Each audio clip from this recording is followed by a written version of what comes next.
So I'm going to talk to you today about why the UK has taken a compassionate approach to vaping. I'm a social scientist by background. I'm situated within a medical school. Because of that situation, I think I have a unique position to be able to explore the cultural and social influences on practices such as vaping for smoking cessation. And considering particularly the consequences of those social and cultural influences on behavioural and health outcomes in the long term. So just a few declarations. I've never taken funding from the tobacco, e-cigarette or pharmaceutical industries. I do lead projects funded by the NHS through the National Institute for Health Research in the UK. Currently in receipt of funding to lead a trial of smoking cessation intervention in hospital emergency departments involving e-cigarettes. Although I've been criticised for being pro e-cigarettes, I am in fact pro-health, pro-choice, and also pro-evidence rather than pro any one product over another. And I want to thank my colleagues, Professor Anne McNeill, Jamie Hartman-Boyce, and colleagues from UCL and Action on Smoking and Health in the UK for some of the data they provided for the presentation today. So I'm going to talk about what the UK approach is to vaping, think about a little bit of the background. So how did we get to where we are now, considering the cultural and historical context in which UK policy and practice is situated. Our approach in the UK has often been highlighted as progressive and leading the way in terms of tobacco harm reduction, but I want to consider really whether the approach can be considered compassionate, and finally conclude with some of the remaining challenges for tobacco harm reduction. So what is the UK approach? Well, in England, a report in 2016 by the Royal College of Physicians described harm reduction as a strategy used in medicine and social policy to minimise harm to individuals and or the wider society from hazardous behaviours or practices that cannot be completely avoided or prevented. I would add in there the aspect of choice, so not necessarily that individuals are not able to prevent or avoid harm from tobacco smoking, but perhaps sometimes wish to continue to using nicotine in different ways. So in terms of our approach to tobacco control overall, the permissive approach to vaping is generally seen as additional and complementary to other tobacco control measures, including smoking cessation attempts and prevention of smoking uptake. Harm reduction is also a pragmatic approach. So the harm reduction approach really follows what people are themselves choosing to do. The UK approach is in line with what people are choosing to do anyway. We can see here from recent data that most people are choosing to use an e-cigarette in the general population for a smoking cessation attempt.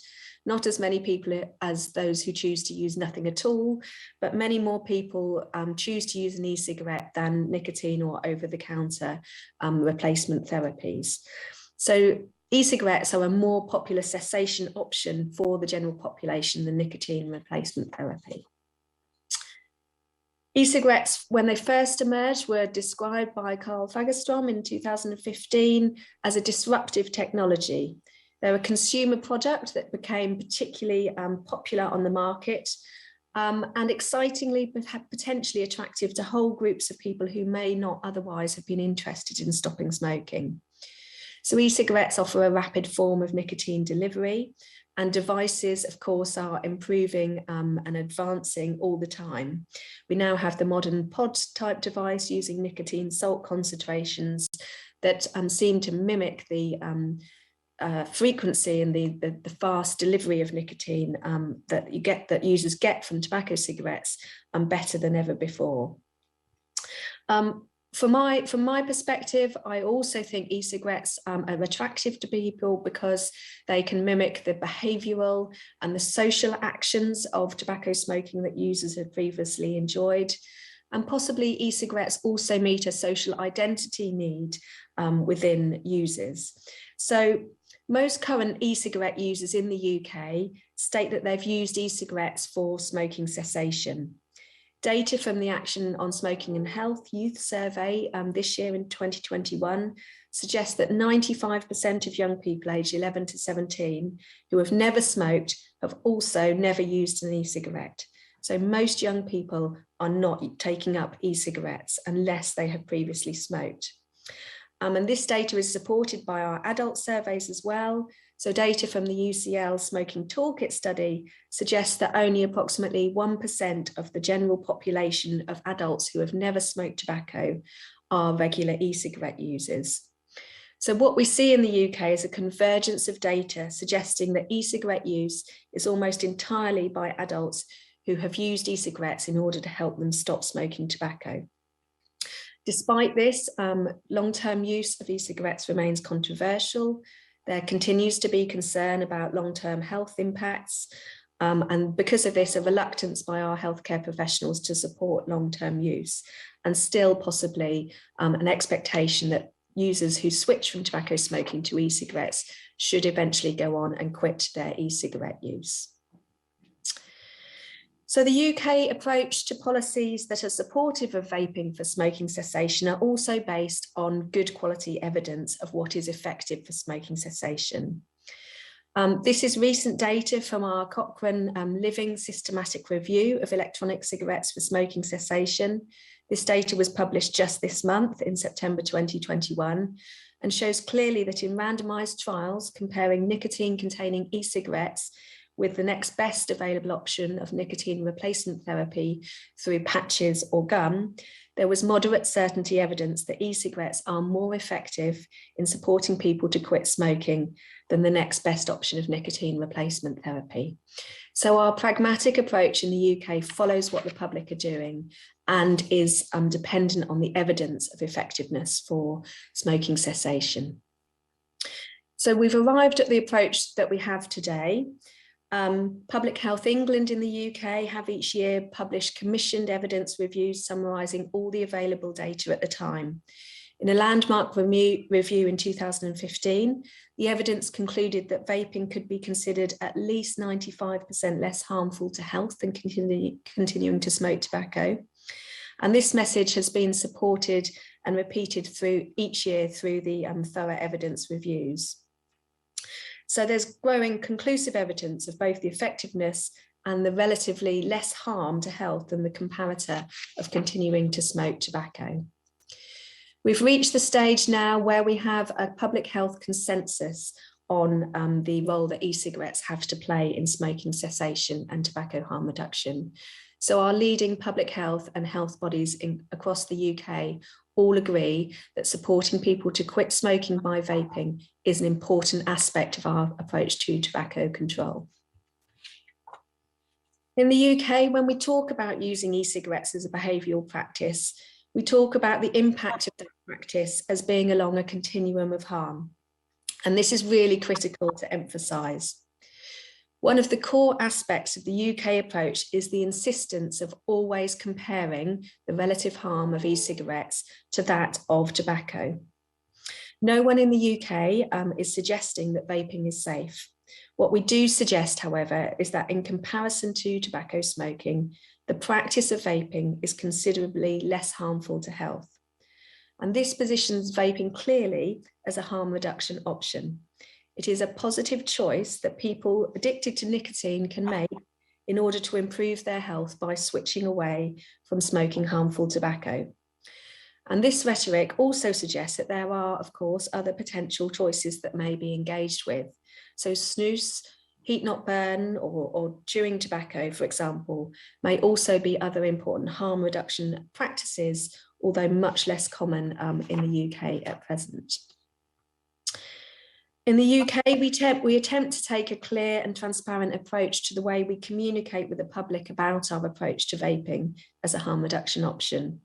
So there's clear guidance in the UK for health professionals that they should support and encourage quit attempts using e-cigarettes where that is the patient's choice. The NHS give this message clearly on their website.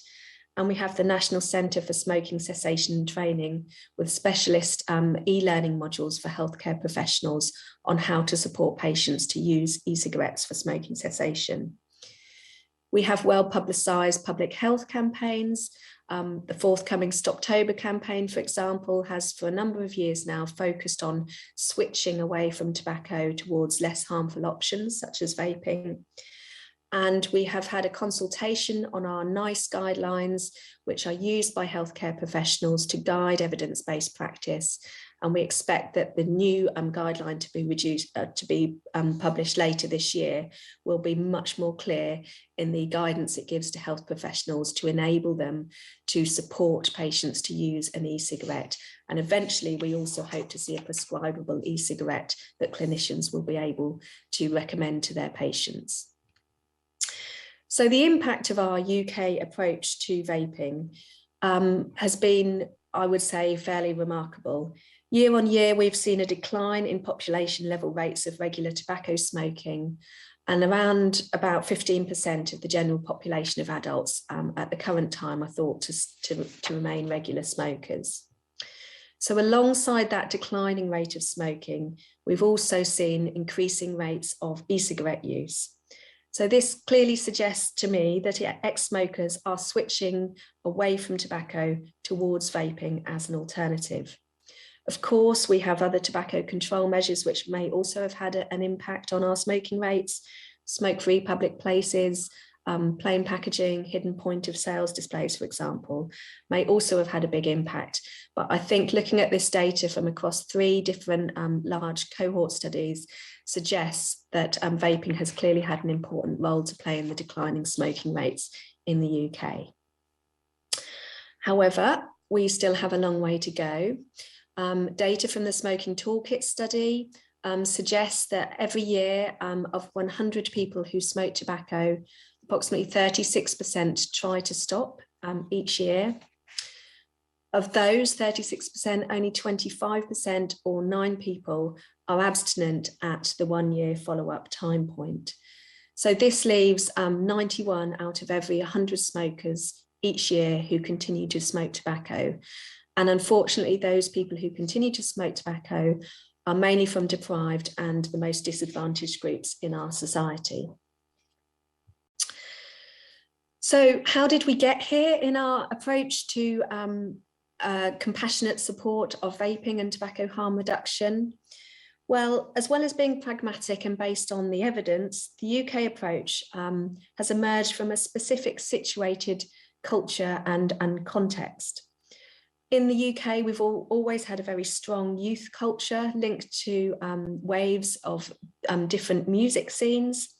And each of the music scenes that we've seen over time has been associated quite clearly with some type of substance misuse. The mods in the 1950s, for example, were associated with the use of amphetamines. Britpop and the rave scene of the early 90s was associated with use of hallucinogens and other stimulant drugs.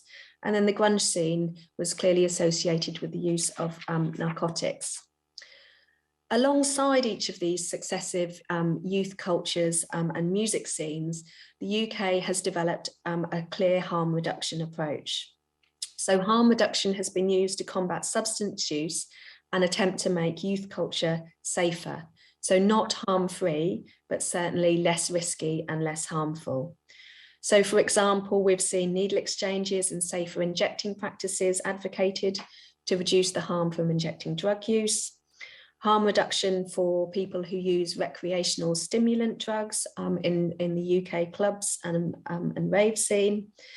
And of course, harm reduction as a philosophy has extended beyond substance use to encompass things such as promotion of safer sexual practices. From a symbolic interactionist perspective, historically, the cigarette might be considered to have been an item of high social value and key for social exchange. The cigarette can be considered to be iconic in a sense, and really clearly linked to particular youth cultures and subcultural scenes. It can be seen to hold cultural capital, and it's used as an object of consumption and a behavioural practice that displays an identity to others. So this is a powerful tool utilised within group interactions to cement social bonds and signify group belongingness. Being a smoker in cultural times gone by has signified belonging to a particular social group, and is associated with an identity ascribed to that group. And cigarettes and smoking have been strongly linked to British youth culture over time. Now, though, that we have e-cigarettes as a disruptive technology, we have the potential to replace this powerful object of symbolic social exchange with something that is also potentially iconic and is ultimately much less harmful to health. So in terms of how we got here, specifically in relation to tobacco harm reduction, the path has really not been linear. Historically, harm reduction within tobacco control has not been conclusive. It wasn't known a few decades ago how best to make cigarettes less harmful, or even if it was possible to do this. Many things were tried, lowering nicotine content of cigarettes, which is a controversial harm reduction option, lowering the tar content, encouraging smokers to adopt safer habits, such as only smoking half cigarettes or switching to different types of cigarettes.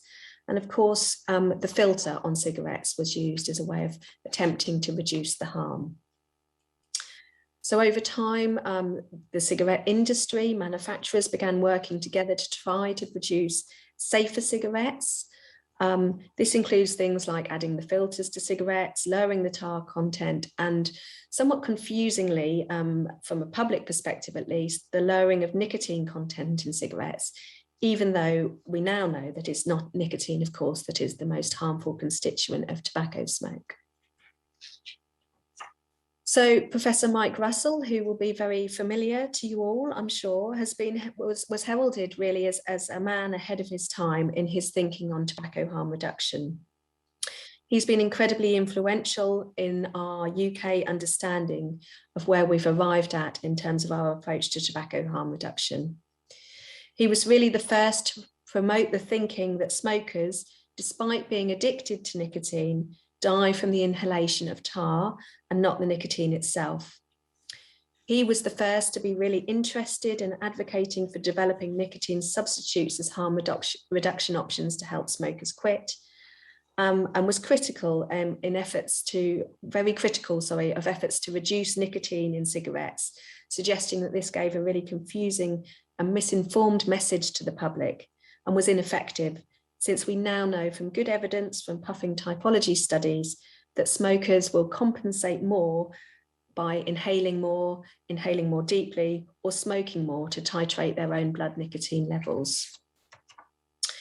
So Mike Russell was really the first thought leader to suggest that using nicotine in safer forms could be a long-term, less harmful alternative to continuing to smoke tobacco.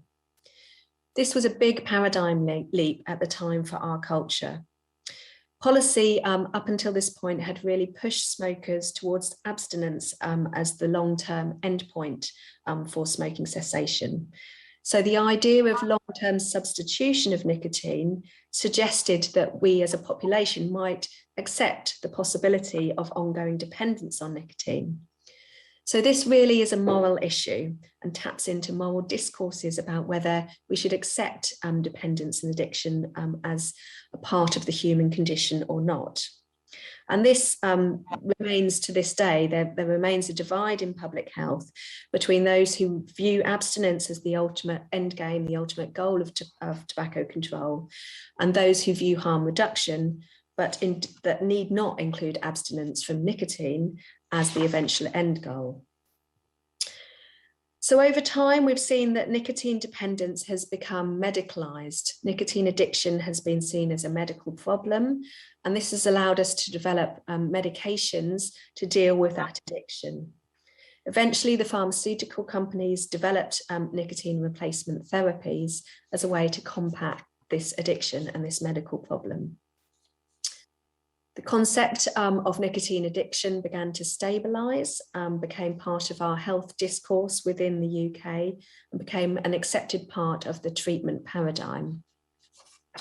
This meant that nicotine addiction has been treated as a medical issue, an issue requiring treatment. And this removes a sense of individual blame or stigma from the individual smoker who can see their issue of smoking as a medical condition. So addiction and treatment were written into government tobacco control strategy. And then over time, we've moved away from a focus on abstinence towards harm reduction through our Royal College of Physicians reports. Government reports on comprehensive tobacco control strategies moved away from a focus on abstinence towards harm reduction. And of course, aspects such as smoke-free public places were also adopted at this time.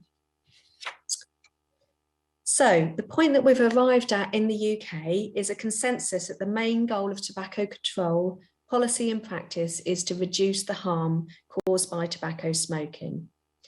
There is less concern, although still some remaining, about reducing addiction to nicotine in and of itself. And there is less concern, although again, still some remaining, about eliminating the tobacco industry completely. Indeed, some advocates of tobacco harm reduction would suggest that industry itself may actually have a very important role to play in terms of product innovation that has the potential to improve health. So can we consider this UK approach to be compassionate? Well, on the one hand, the UK permissive approach towards vaping could be considered compassionate because it allows nicotine addiction to continue. So users may use nicotine in less harmful ways. Importantly, from a user perspective, there is choice in cessation methods. It's really important to emphasize with vaping that one size doesn't fit all. Some people do really well with nicotine replacement therapy or behavioral support for cessation. Others may do much better by switching to an e-cigarette, and it's important that we have that choice because that allows a compassionate approach to individual needs. We might say that the UK approach has reduced the stigma of nicotine addiction. Seeing nicotine addiction as a medical problem removes the blame from individual users. And we might say that allowing vaping as part of our approach to tobacco control has levelled up some health inequalities, so making harm reduction options accessible to all. However, we know that support to quit smoking is not uniformly taken up across the social divide. So in some ways, we might consider that the UK still has a long way to go before the approach can be considered truly compassionate. So we know in the UK, on the other hand of the compassionate question, that the most deprived populations are still unfortunately the most likely to continue to use nicotine in the most harmful way through tobacco smoking. Clearly, there are strong cultural and social links for some of the subpopulations in our society that mean tobacco smoking continues for those populations. We might consider that tobacco control measures further stigmatise those who are entrenched smokers. So those people who find it particularly difficult to quit smoking as the UK have moved towards smoking being less normalised as a population level behaviour may become further stigmatised and may therefore find it even harder to quit smoking. And there is some suggestion that vaping may also become a stigmatised behaviour or may even be stigmatised for some subpopulations.